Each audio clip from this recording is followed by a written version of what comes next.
Hello, Math 96ers.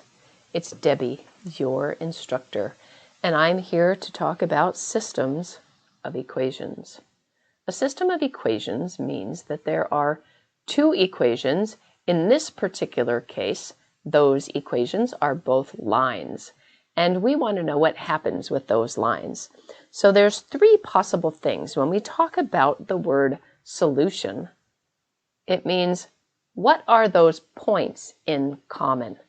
The typical kind is where I have one line, and then I have another line, and the only point that they have in common is where they intersect, that cute little point right there. The second kind that you can get is where I have one line, and then I have another line, and those lines never intersect. They do not have any points in common. Why? Because those lines are parallel. Sometimes you get lucky, and there are infinite solutions. There is a line, and then there is another line, and that other line happens to be it might look different, the equation might look different, but those two lines, they overlap. They are the same line, basically, on top of each other. And look at all these points they have in common. I could go on all day, all the way down, and all the way up. There are an infinite number of solutions. Okay? What we're going to be doing in this section is we are going to be solving systems of equations. We're not going to do it by graphing. Although we could, we're going to do it by something called substitution.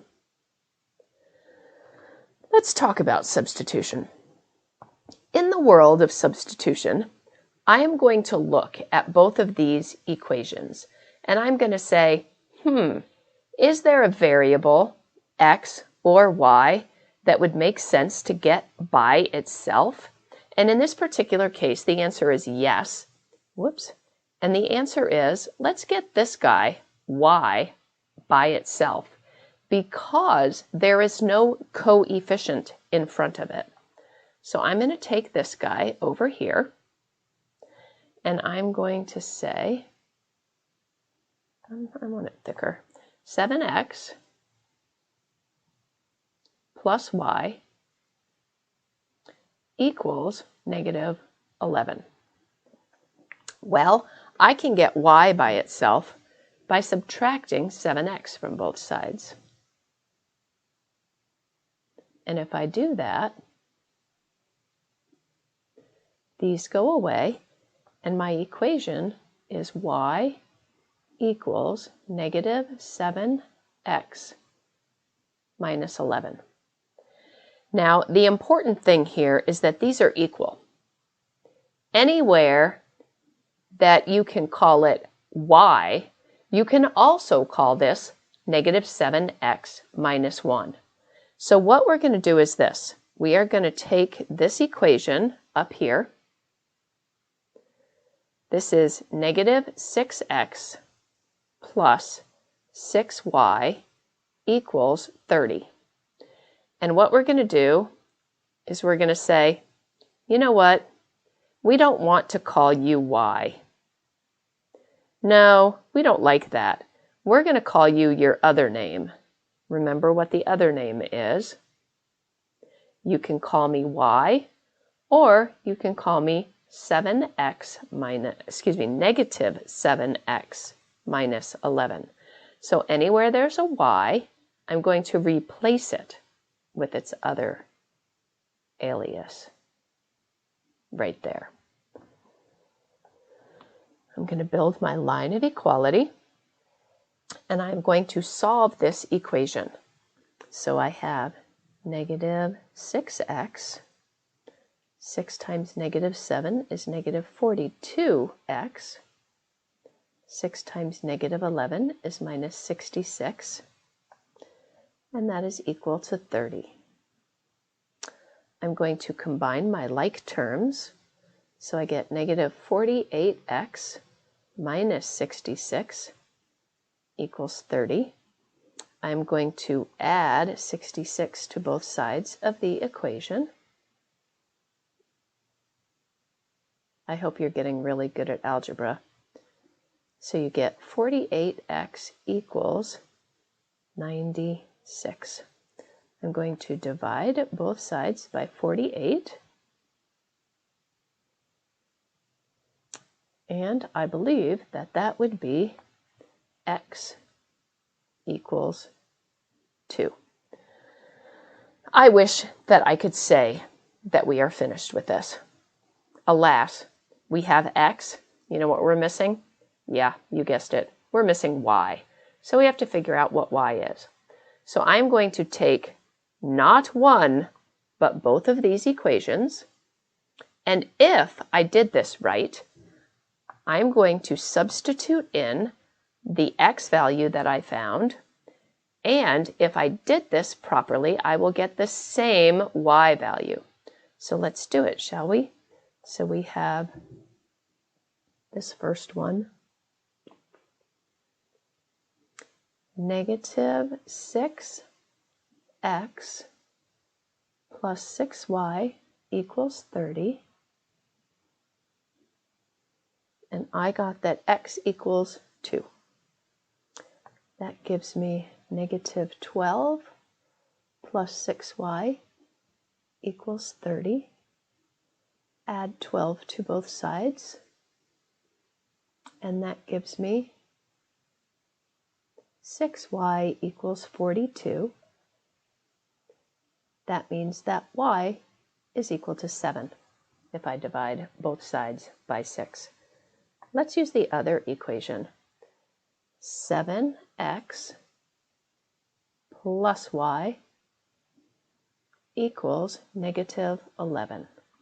Remember what we got for x? 2.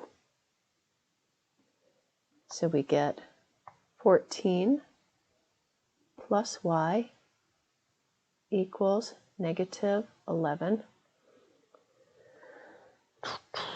2. Oh my goodness. Okay, this is a very good opportunity because now something is wrong. Did you catch my mistake? Because I still haven't caught it. This says y equals negative 25. Y equals 7 and y equals negative 25? Impossible. That's crazy. Something is terribly wrong.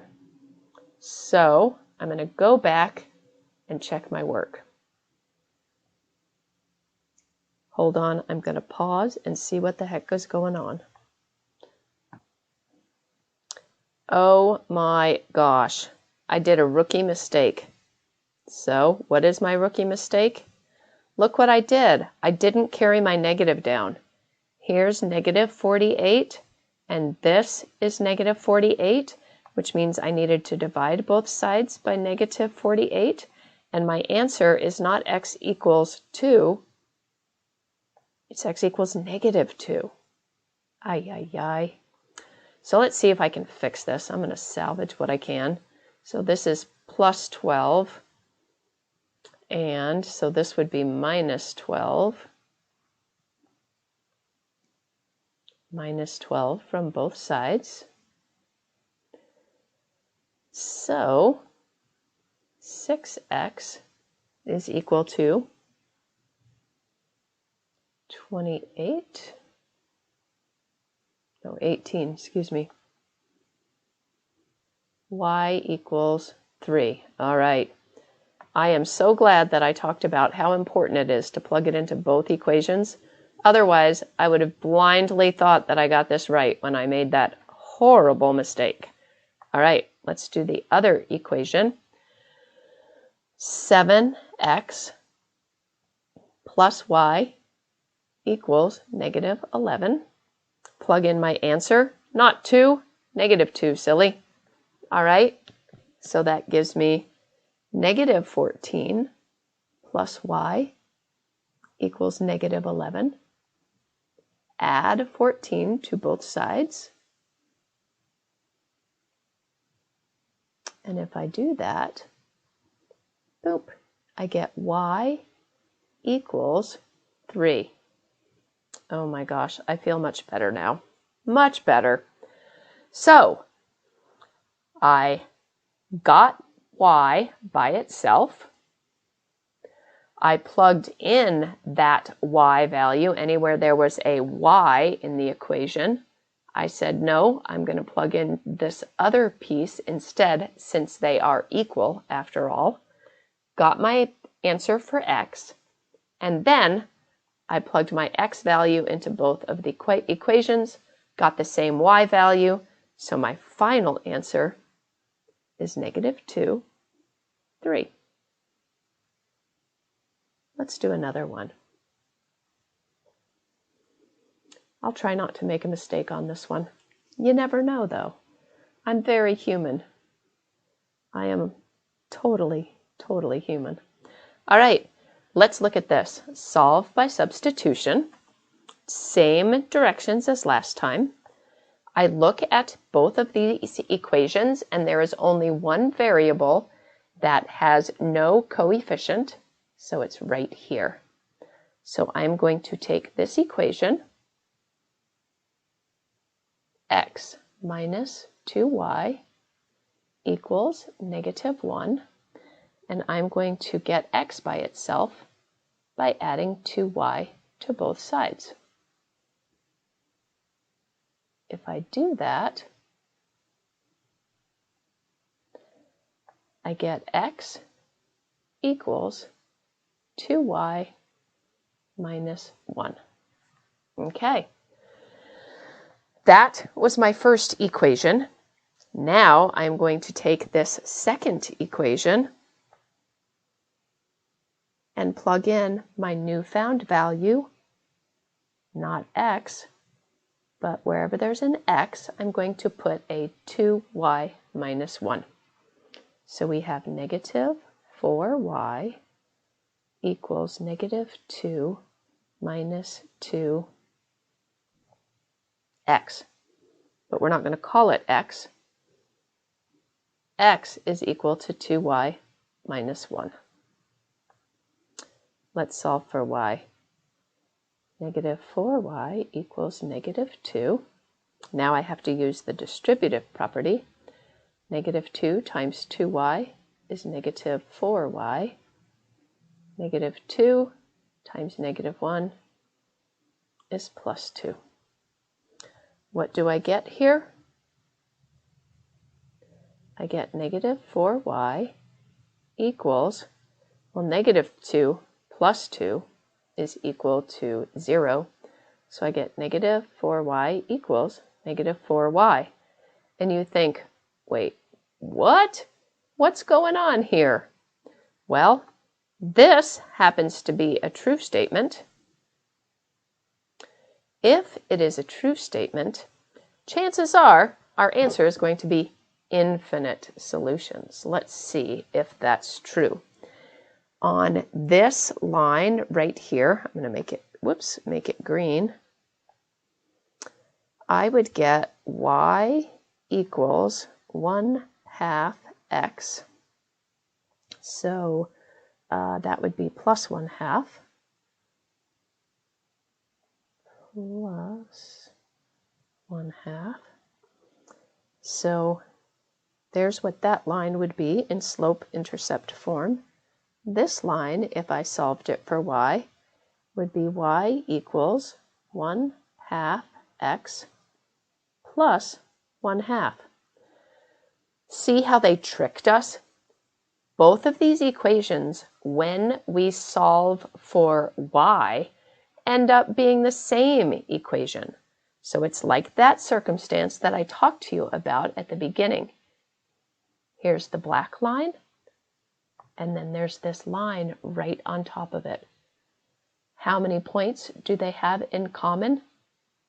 An infinite number. So that is our answer.